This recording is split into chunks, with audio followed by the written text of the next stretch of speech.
그런데 어제요. 원희룡 국토부 장관이 폴란드 일정으로 잠시 국토부를 비운 사이에 한 진보 단체가 거기서 불법 시위를 벌였습니다.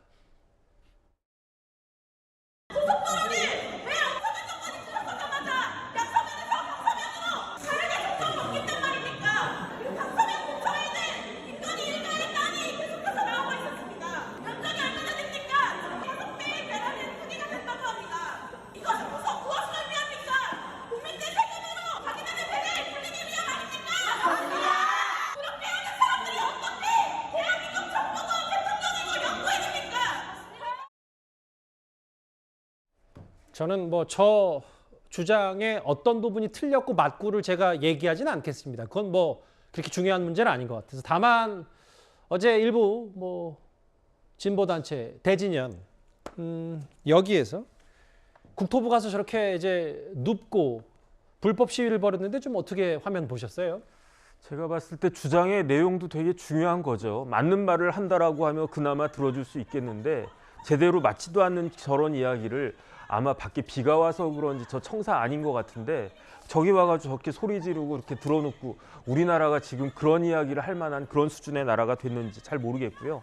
그 다음에 이게 이야기가 되지도 않는 게 예타가 통과된 게 2021년 4월 달이었어요. 그런데 예타는 제가 계속 말씀을 드리지만 기재부에서 하는 거예요. 예비 타당성 조사. 그러면 실제로 본 타당성 조사는 어디서 하느냐? 기재부에서 하는 게 아니고요. 이거는 이제 도로를 건설한 국토부에서 한단 말이죠. 그러니까 국토부가 2022년 3월에 용역을 맡긴 거 아니겠습니까? 그 다음에 이제 용역을 맡긴 다음에 결과를 5월 19일 날 그 엔지니어링 회사에서 용역을 내준 건데 예. 그런데 윤석열 대통령이 언제 취임했습니까? 제가 봤더니 5월 10일에 취임했어요. 그 다음에 원희룡 장관이 언제 취임했느냐? 5월 13일에 취임한 것으로 저는 맞아요. 파악이 되더라고요. 예. 그런데 이 보고서가 나온 건 5월 19일이에요. 그러면 대통령 되자마자 장관 되자마자 다른 일 그 많은 일 다 만사 제껴놓고 이것부터 챙겼다. 그게 말이 되겠습니까? 그런데 마치 그런 것처럼 호도를 하는 게 제가 봤을 때 말이 안 된다고 생각을 하고요. 옛날 임진왜란 때 도요토미 히데요시가 우리나라 쳐들어오겠다고 해서 쳐들어온 게 아니에요. 도요토미 히데요시가 뭐라고 했냐면은 일본이 중국을 쳐들어갈 테니까 길을 빌려달라고 그랬단 말이죠. 예. 제가 보니까 원한 대로 하면 양평은 길만 빌려주는 거예요. 그 다음에 고속도로가 딱 생기면 마을이 두 쪽이 나요. 왜냐하면 고속도로를 건너갈 수 없지 않습니까? 예. 그러니까 어디 개구멍 같은 거 파가지고 삥 돌아가야 되니까 오히려 고속도로가 생기면 불편한 경우가 많을 수 있다고요. 그러니까 양평 주민들이 거기에 대해서 반발하지 않겠습니까? 그러니까 결국은 그 불만을 무마하기 위해서는 IC가 필요한데 원안대로 하면 이 IC가 원안대로 생기게 되면 고속도로가 L자가 되잖아요. 이게 무슨 고속도로가 되겠습니까? 예. 그러니까 어쩔 수 없이 강상면으로 가게 된 그런 사정들이 있는데 그런 부분들에 대해서는 아무런 이야기도 하지 않고 저렇게 목소리만 높인다고 해가지고 그래서 이제 국민들의 마음을 살 수 있겠는가? 저는 오히려 그 대진연이 더 부정적인 영향을 미친다고 생각이 됩니다. 지난번부터 개구멍 얘기를 많이 하시네요. 정 변호사님 말씀하셨던 것 중에 크게 취지가 벗어나는 말은 아닌데 이제 원 장관 얘기는 5월 19일에 국토부가 용역 보고서를 받았는데 본인은 5월 16일에 취임해서 어떻게 3일 만에 할 수 있냐 이 얘기를 했으니까 그 수치만 살짝 바로잡겠습니다. 예, 이현정 의원님. 이 대진연이라는 단체, 이게 대학생 진보연합이라고 이야기를 하는데, 근데 이 단체가 그동안 했던 길을 제가 잠깐 읽어드리겠습니다. 태영호 전 의원 협박 논란이 있었고요. 또 주한미 대사관저 침입 사건이 있었습니다. 그리고 또 이 선거운동 방해 사건이 있었죠. 그 다음에 바이든 방한 불법 반대 시위가 있었고요. 용산 미군기지 난입 사건이 있었고요. 또 하나는 김정은을 초대하는데 이 초청 하자는 그 시위를 벌인 적이 있죠. 이 단체의 성격은 여러분들 잘 아실 겁니다. 제가 굳이 말씀 안 드려도 쭉 읽어드렸습니다만은 왜 대진연이 왜 원희룡 장관 저렇게 가서 하죠? 결국 정치 투쟁을 하자는 겁니다. 최근에 또 이 단체들과 함께 예전에 어떤 거요? 예전에 광우병이라든지 예. 그다음에 이제 그 사드 관련돼서 그 주도했던 단체들이 지금 여전히 또 이 단체에 나와서 결국 또 원희룡 장관이라든지 대통령에 대해 탄핵 운동하고 있지 않습니까? 그러니까 성격이 비슷하다 이런 말씀을 드리겠습니다. 정 변호사님 그냥 법적인 거 하나요. 네네. 저 집회 시위를 예고를 하더라도 국토부 안에서는 할 수도 없고 실제로 예고도 안 하고 기습적으로 간 거고 그러니까 경찰에 긴급 체포된 거고 그렇게 공권력이 들어가는 절차가 그런 겁니까? 제가 봤을 때 신고는 당연히 안 했을 거고요. 예. 그 다음에 저기는 이제 시위하러 들어간 거기 때문에 불법적인 목적을 가지고 들어갔기 때문에 제 생각에는 주거 침입에다가 뭐 공무집행 방해도 걸려고 하면 여러 가지 걸 수 있을 것 같습니다. 예. 그만큼 뭐 어찌됐건 정쟁으로 흐르고 있는 분위기도 분명히 양평 고속도로 논란이 있고요. 폴란드에 가 있는 원희룡 장관 대신에 오늘 국토부 제2차관이 이런 말을 했습니다. 이재명 대표의 목소리도 이어서 들어보겠습니다.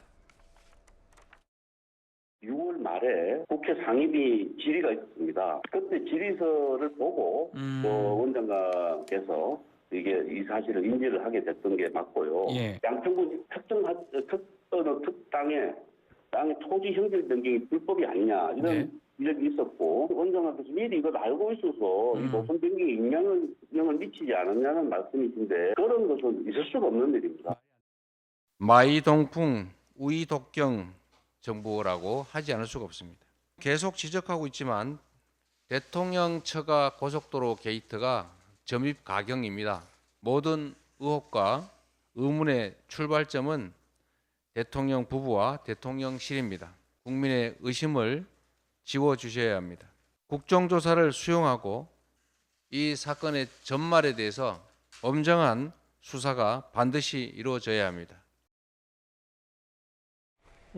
국토부 차관 얘기는 일가 특혜 의혹이 비롯되기 전까지 용산 대통령실에서도 양평 땅에 대해서 전혀 몰랐다 이 얘기를 하고 있는데 박 비서관 생각은 어떠십니까? 과연 전혀 모를 수 있었을까라는 생각을 합니다. 왜냐하면 뭐 지금 원희룡 장관도 계속 강조하는 것이 선산이 있는 땅이다라고 이야기를 하잖아요. 그래서 보통 선산이 있는 땅이라면 가족들은 대부분 기억을 하는 것이 일반적이고 그뿐만 아니라 이제 공직에 들어서게 되면 재산 신고라든지 이런 부분들을 정기적으로 하게 되어 있기 때문에 물론 그 김건희 여사 일가의 땅이 전부 다 김건희 여사 혼자 소유하고 있는 땅은 아니더라도 분명히 본인 명의의 소유가 있고 또는 공동 명의도 존재하기 때문에 그 재산 신고 과정을 정상적으로 다 거쳐왔다면 그 땅의 존재를 모를 수는 없을 것 같습니다. 그뿐만 아니라 사실 저는 좀 이해가 안 되는 것이 그 국토교통부 차관이 지금 나서서 대통령실에 이제 김건희 여사의 땅 의혹에 대해서 이제 어떻게 보면 해명을 하고 있는 상황인데요. 사실 이런 상황이라면 대통령실에서 입장을 공식적으로 표명을 하는 것이 맞다라고 생각을 합니다. 근데 지금 보면 국토부 장관부터 시작해서 차관까지 지금 라디오에 나와서 김건희 여사는 전혀 알지 못했다, 인지하지 못했다 이렇게 변명을 어떻게 보면 해주고 있는 것처럼 보이기도 하거든요. 이런 것이 사실 좀 비정상적으로 국토부가 너무 과잉해서 김건희 여사 일가를 보호하기 위한 것 아니냐 이런 생각이 들기도 합니다. 또 한편으로는 한 가지만 더 말씀을 드리고 싶었던 것이 지금 당정에서는 계속 얘기하는 것이 변경된 노선이 경제성이 더 높다라고 계속 주장을 하고 계시잖아요. 예.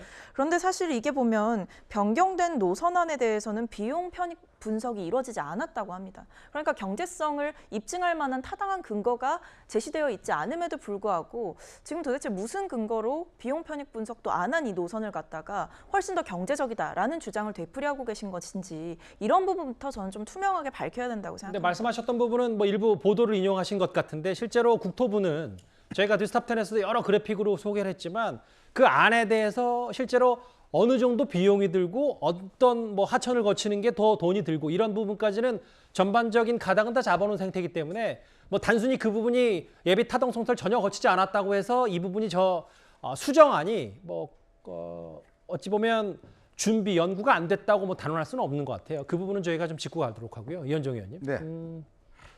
아예 국토부는 이재명 대표에게 뭐 토론하자라는 얘기도 하면서 김동연 지사에게는 공개 간담회를 하자는 얘기까지 하는데 글쎄요. 이거 국정조사 혹은 뭐 국토위 전체에는 또 다른 뭐 양상이 좀 전개가 될 수 있는 겁니까? 그러니까 이제 김동연 지사가 최근에 이제 원희룡 장관의 행동에 대해서 상당히 비판적인 이야기, 또 해임을 건의하라 이야기를 하니까 일단 김동연 지금 지사는 경기도지사입니다. 이 사업과 관련이 될 수밖에 없죠. 경기도 안에 있는 그 사업이기 때문에.